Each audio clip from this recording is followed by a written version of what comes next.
This is a set of fully electronic suspension that I just bought for $2,800. And this is a set of used suspension that I just bought for $500. But just because this costs 6 times as much, does that mean it's 6 times better? Today, we're installing our suspension upgrades on these identical polygons to see how they perform on the trail. All this to answer one question: does expensive equal better? Let's find out. Welcome to High Low. Upgrading your suspension is one of the easiest upgrades for your bike. Better suspension is smoother and it reduces rider fatigue, and it has better tire contact on the ground, leading to better traction. Better suspension gives you better handling, which means going faster on the trail.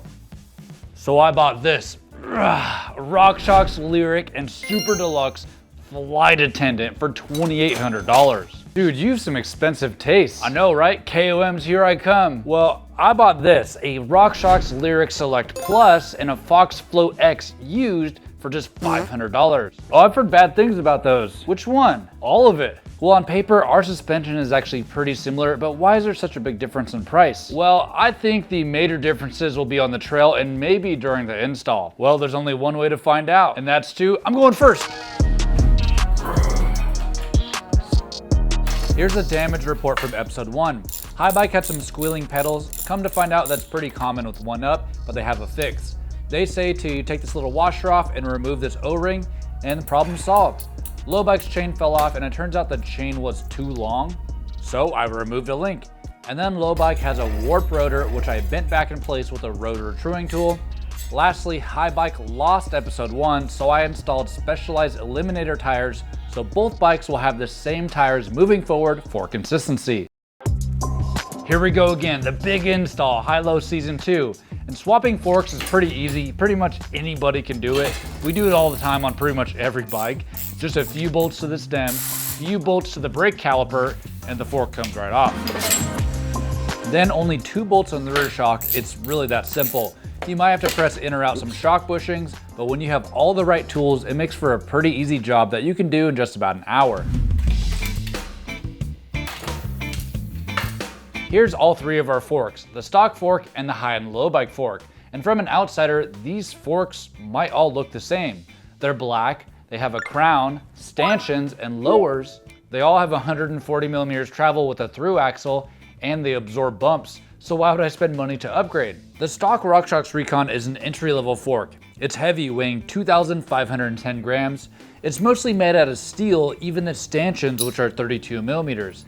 This fork may be strong, but it's also very flexy, and that can restrict the fork moving up and down. Plus the seals and internals aren't that great of quality, leading to something called stiction. Think of stiction as the seals getting stuck to the stanchion. With the Recon, it takes a decent amount of force to overcome the stiction and start compressing. Compared to the low bike fork, this one takes a lot less to start compressing.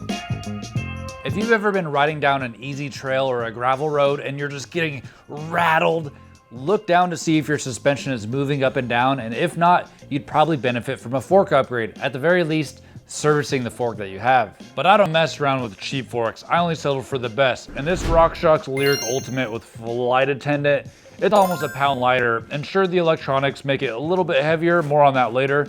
It has 35 millimeter aluminum stanchions with magnesium lowers, and mine has bleed ports. Cool, what do those do? I don't know, look cool? My fork is used. It might even be 5 years old. It's a RockShox Lyric Select Plus. That's the lightest out of all of our forks at 2,020 grams. It also has 35 millimeter aluminum stanchions, very stiff, and magnesium lowers, just like the High Bike.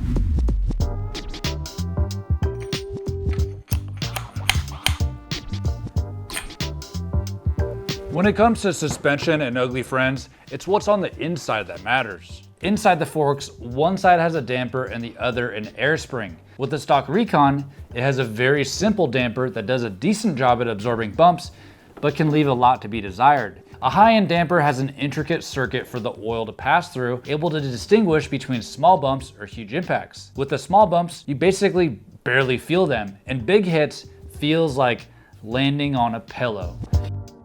These dampers also keep your wheel firmly planted on the ground for increased traction. Lastly, the highest end damper has a lot of adjustments so you, the rider, can dial in your suspension to perfection. So my fork comes with a Charger 3 damper, the newest, latest and greatest damper. It's basically like riding on a cloud, plus it has butter cups, which are these little rubber cups at the bottom of the damper in the air shaft, and they eliminate trail chatter by 20%. So that means less hand and forearm fatigue. Dude, I got some bad news for you. Your fancy fork that you got there, I just looked it up, has the older generation Charger 2.1 damper. What? Yeah, dude, that's the same damper that's in my fork. How could they do this? This costs $2,800. I don't know, man, that's wild. So my Lyric Select Plus is the older generation, but has a Charger 2.1 damper, the same thing, which surprisingly, people have said that they prefer the older generation. They prefer the 2.1 over the newest 3. So I'm riding something old and not new? Yeah, man, you're on old stuff. Poor you. So that means the only thing that mine is missing that Highbike has is his has buttercups. So we'll see if that makes a difference. But the thing with used suspension is that you have to put in some work to make sure it's running good. And that means taking it apart, checking the seals, and maybe replacing the oil.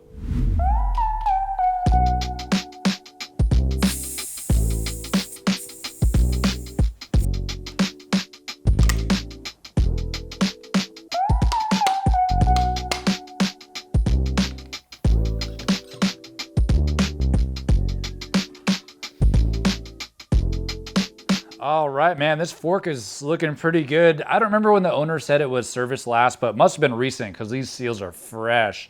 So I'm just gonna get it cleaned up, add some oil, and I'd say this fork is in really good condition. No, it's not. What do you mean? Dude, you have a chip in your stanchion. This thing is ruined, man. You got ripped off. Dang, man, that sucks. I didn't realize that when I bought it, but I mean, it's not that big. My fingernail's not getting hung up on it or anything, but I'm just gonna have to run it.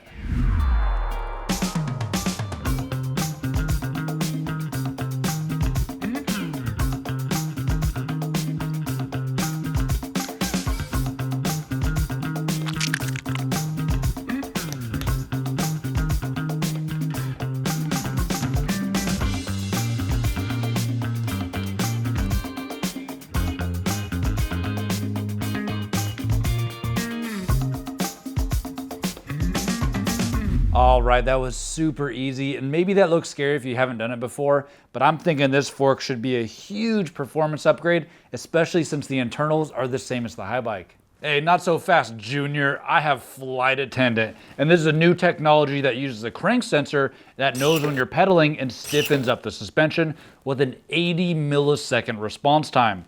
If your bike turns downhill, well, then it opens up the suspension. Well, if that Flight Attendant is the only reason why your stuff costs so much, you better be way faster than me on our time runs. Oh, it will, but let me get this thing installed.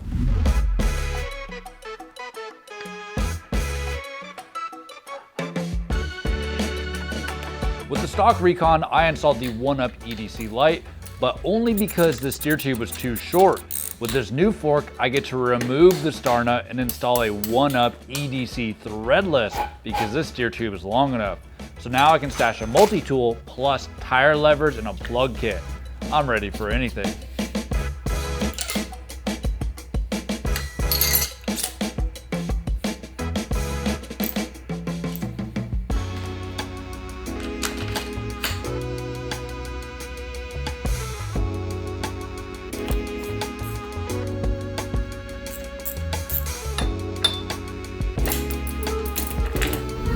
Dang it, man, the Flight Attendant electronic stuff, it's not even working. More money, more problems, right? All right, broke boy, but yeah, it's the pedal sensor. I think it only works for SRAM cranks. How? I see it's mounted in the Shimano cranks. Well, if I pedal it forward, it thinks I'm backpedaling and it's not locking out the suspension, so I need to install some SRAM cranks so I can move that sensor to the other side. All right, but no carbon cranks, those are for another episode. All right, GX cranks it is.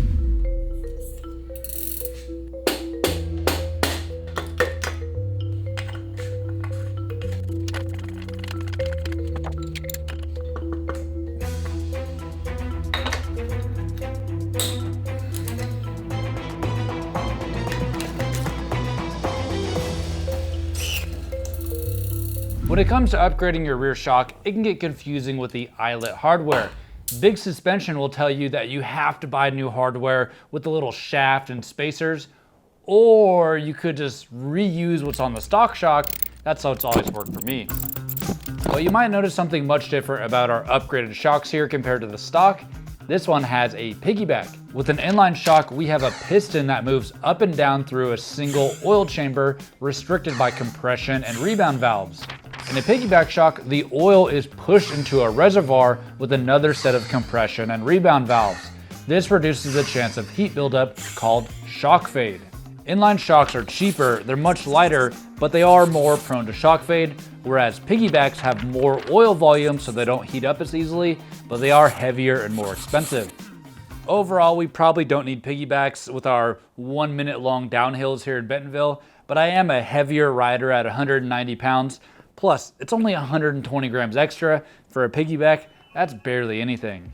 Yeah, I'm no weight weenie like him. I'm going for performance only. So my rear shock is a RockShox Super Deluxe Flight Attendant with an RC3 damper weighing 576 grams. And my shock is the Fox Float X Performance that I got for $200 that weighs 484 grams. I bought this as a new takeoff from a Specialized Levo. It doesn't have as many adjustments, so no low-speed compression, but there's a rebound and a 2-position pedal switch. But I know what people will comment, oh, this shock isn't tuned for the polygon linkage, oh! So just yesterday, I acquired another Fox Float X off of a polygon Siskiyou. Don't ask me how, but it is tuned for this frame so we can get the best test possible. Oh man, this barely fits.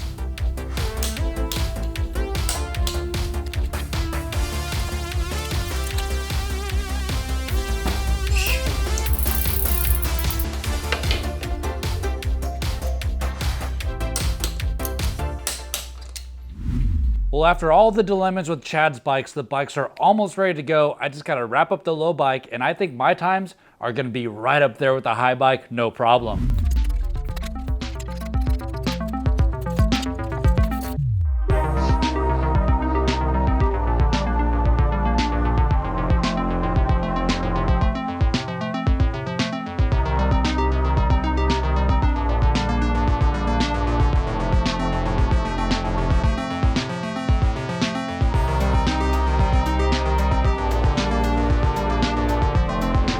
Even though this suspension is beat up a little bit, I really like the look of this bike, and it just kind of adds to like the modest budget style, and it just flows together really nicely.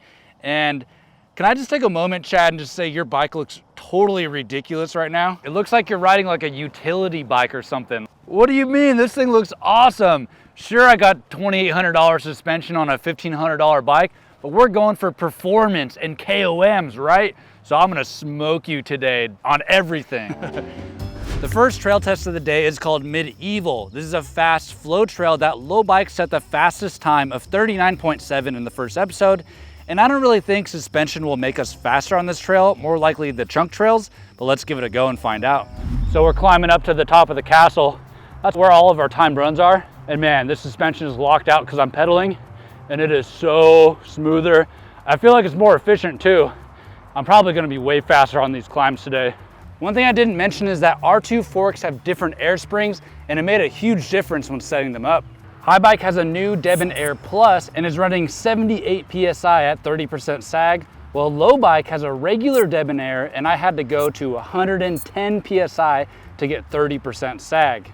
That's a huge difference, and it has something to do with the negative air chamber in our forks, and my fork cannot be upgraded to that new Debonair Plus air spring. All right, first run, here we go. Big pedal.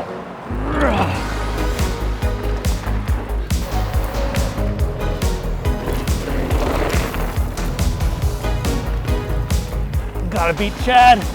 There's expensive suspension.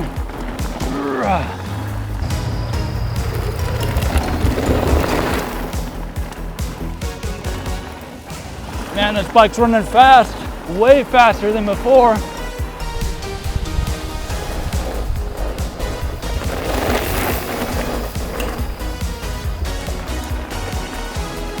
Yeah. All right. Wow, I did not expect the suspension to make me go faster on the flow trail. I was going like a couple miles per hour faster, but there was one section where I got kind of hung up on the chunky turn. that slowed me down for sure. And I'm gonna have to spend some time tuning it up a little bit better. But other than that, I think this suspension is gonna give High Bike a run for its money. Good luck, Chad, go get him. Finally, you're done yapping. My turn, I'm gonna smoke you, dude. All right, it's my turn, let's hit this. Yeah.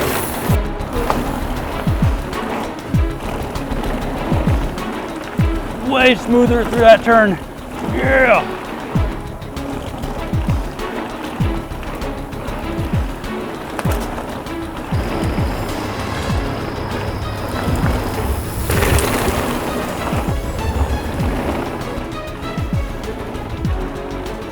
Yeah.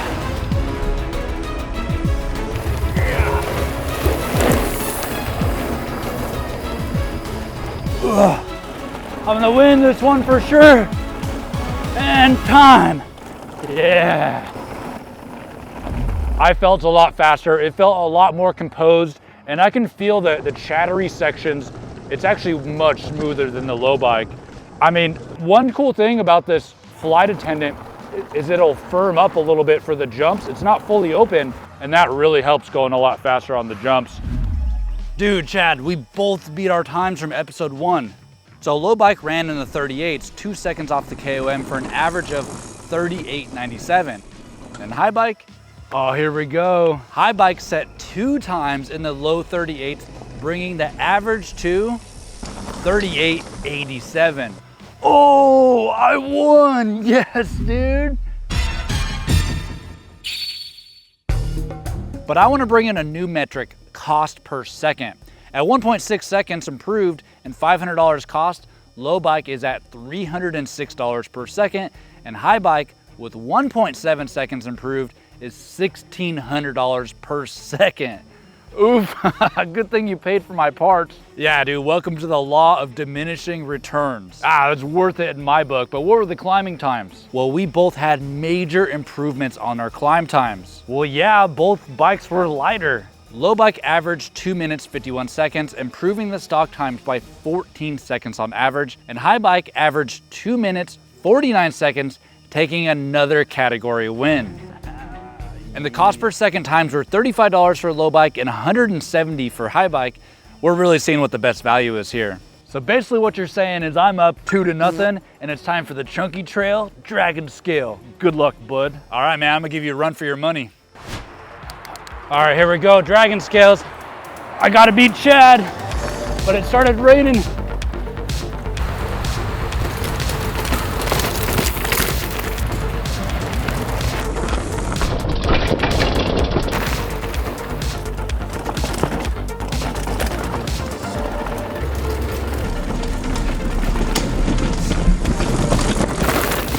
My tire feels a little low. Ugh. Rim strike. This bike does feel really poppy and playful though. I really like the overall feel of it. Oh, even though it's getting overwhelmed right there. Come on, beat Chad. Oh, rim strike. Wow. And time. Man, that was a pretty wild ride. I mean, the bike felt good and playful, but on those really chunky sections, I mean, this thing would just get overwhelmed. If you guys have any ideas of what I can do to make this feel a little bit better, let me know in the comments. And there's something up with this rear tire. It's losing air. After run 1, I had to inflate it. It lost 4 PSI, and run number 3, it already felt low again. So I don't know what's going on there, but Chad, good luck, man. I think you got me on this one though. Now that I got a decent bike, let me show you how a former pro rides this trail. Hold my electrolytes. All right, here we go. Gotta beat Evan.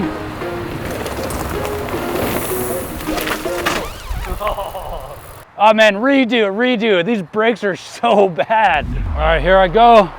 It started raining pretty good though. Oh yeah.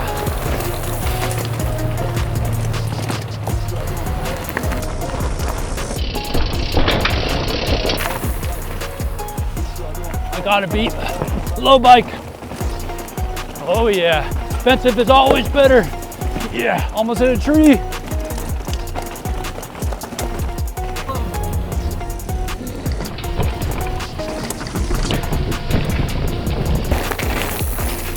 Come on. Ugh.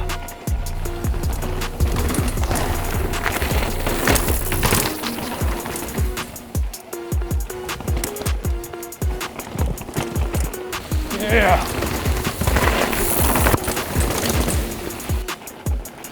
And time.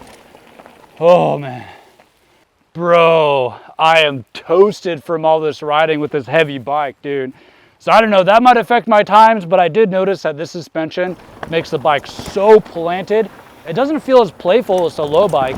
The deeper I go into the shocks, the more it ramps up, and that's called progressive suspension, and that's the benefit of this really nice stuff. The low bike, that rear shock is really flat feeling, but hey, that could be a Fox versus RockShox thing. I don't know, you tell me, but let's go check out those times. So we making this 3-0 or what? I beat your times? Nah, dude, that's not possible. Okay, well, the times don't lie. So last episode, the low bike with the tires set a time of 1 minute 5 seconds. The average with tubes was 1 minute 8 seconds. Well, we both shattered those times today, and I was right at 1 minute and 1 second. Give me that, you're reading too slow. No, dude, this can't be right. My best time was a minute flat, but then as the runs went on, I got progressively worse, and on average, you beat me, dude. Heck yeah, man, low bike suspension on top. Oh man, that's not fair, I got tired. If we take out my worst time, I got you beat by half a second. Whatever helps you sleep at night, man. I actually think that was a pretty interesting test. Even though the low bike felt faster and more playful, high bike suspension definitely proved to have a premium feel, much softer in the initial stroke and more supportive at the bottom. But check this out. If we combine all the time tests together and look at the cost per second saved over stock at $25 per second, this proves to me that mid-level suspension upgrades is how to get the best value. Yeah, man, if you don't have $2,800 for those marginal gains, well shoot, buy a used Lyric Ultimate for like 500 bucks. Yeah, I agree. I pretty much only buy used suspension. That's definitely the way to go for me. Yeah, but you got beat this episode. What is that? How much did you spend?